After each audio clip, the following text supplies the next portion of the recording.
adversity that I was faced with. My son was born in the same hospital that I was recovering, but it took a few years for me to be fully present as a father. However, my son did inspire me, and I thought a lot about how I wanted him to live his life. I want my full lived experience to shape my son's life. So on one end, I'm preparing the world for my son. Then on the other side, I'm preparing my son for the world.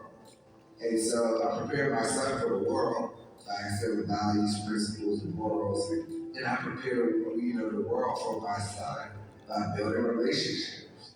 Unless we build those relationships, unless we learn to respect each other regardless of opinions, um, more people will get hurt.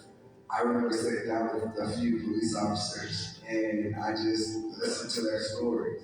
What do you see in policing, right? And a lot of what those officers want, it was almost identical to what the activists were asking. The language was just different. If you see what the other side's interests are and align your interests, there's going to be some way to work together. I'm not just going to say I love police officers, but I respect them, as men and women. My grandfather always said, I'm a student of all religions, but I practice love. And I wish that more people, regardless of race, gender, religious background, or political background, I wish more people could practice love. I believe first, we must have compassion and grace for ourselves. That's where it starts.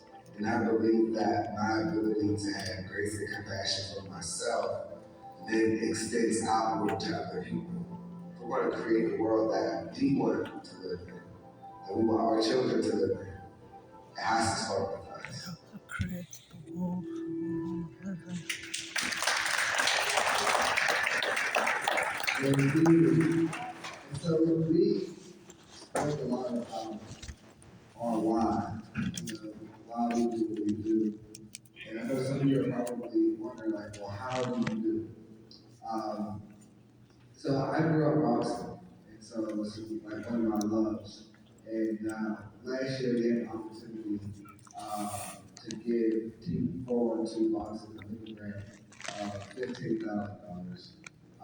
This year we launched a program called Cops and Corners with Team 412 Boxing, where funding the boxing program and helping to bring police officers down to coach.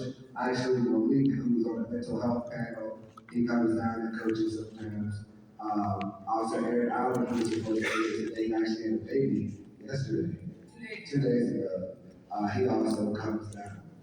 It's just a remarkable opportunity to create a healthy space for police and community to connect, specifically our young people. And so we're very intentional about I'm very mindful that I can't just say just because I have relationships with some of our board members who are police officers, can't just say, the community trust these people because I trust them and I know them.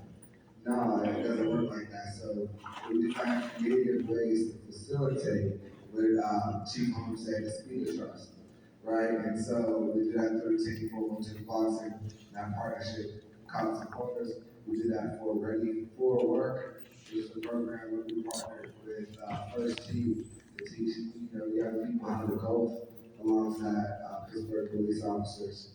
And you did all the sports, so we did boxing, you got that on Cops and Corners, we did Ready for Work, which is workforce development, but it's also learning to golf, learning to caddy, and having a guaranteed job to do it more comfortable at the end of it. And that coach is in this audience somewhere, I did see him.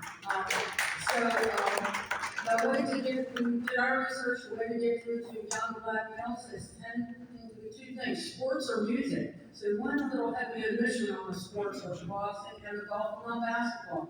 The police chief you met this morning, and some of you know already, Larry's Corrado, he's agreed to teach kids to be referees, paid referees in basketball. So that will start shortly reps and ropes with Tom. We're doing bridging the badge, you're gonna meet Dr. Conti in a bit.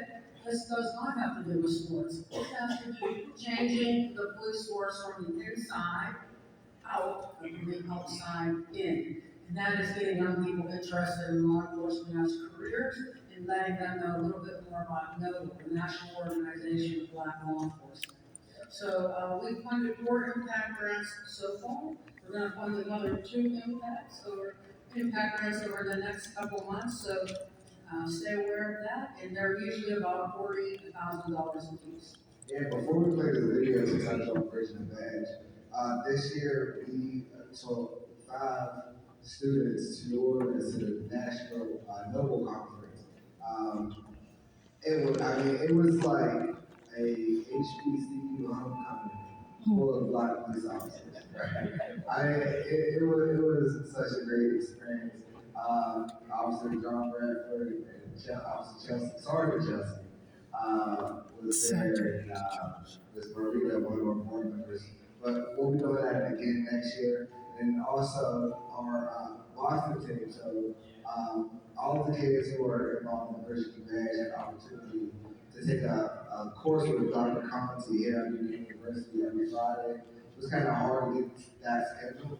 And so now Dr. Conti is going down to the gym, Gym on 3rd Avenue, in the basement of Subway. So they'll be meeting at Subway every Wednesday, where he's teaching them a course that will get 3 college credits from taking his course for free. We tend to do things that are number 3, we fund, we convene, and we launch new programs. So, what does the Hair Foundation do? We fund programs, we convene things like we're convening now, like we do on March 14th for the kids, we launch new programs. And we're under an umbrella of 3 things, we're ending gun violence, we're healing trauma, and we're launching workforce development efforts and initiatives. All right, so here's the video. Here's the boxing. Team 412 boxing.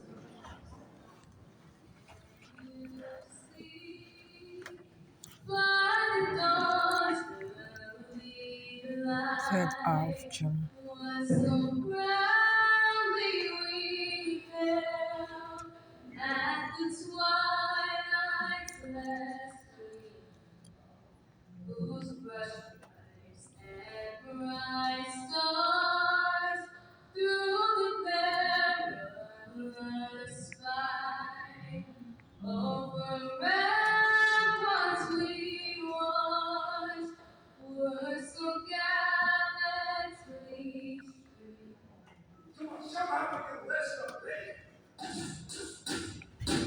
I'm Jay Sway, I'm the head coach at Team 412 here in Pittsburgh, Pennsylvania. That team represents every neighborhood in Pittsburgh.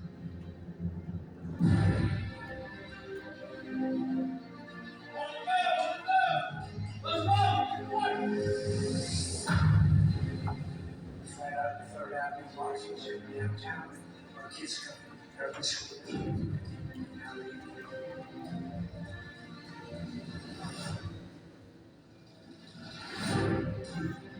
It's just really important that you have like a good basis on your kids and know like when it's their bad days and their good days, they know where they can do it.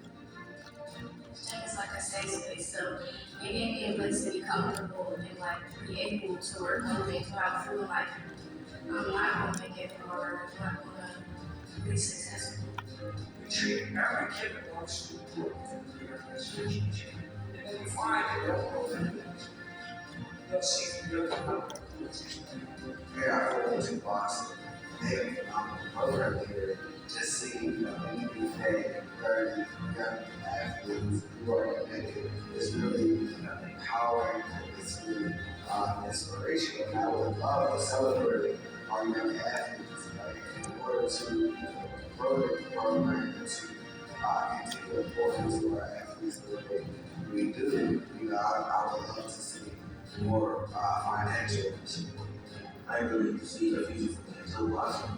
That's the only thing I really want to do at. Coach was always part of me. So we see a potential team I see myself. In the last 3 years, we've been in 3 finals of boxing, 2 good shot, and one of us been hit by a car. And when we go to a funeral,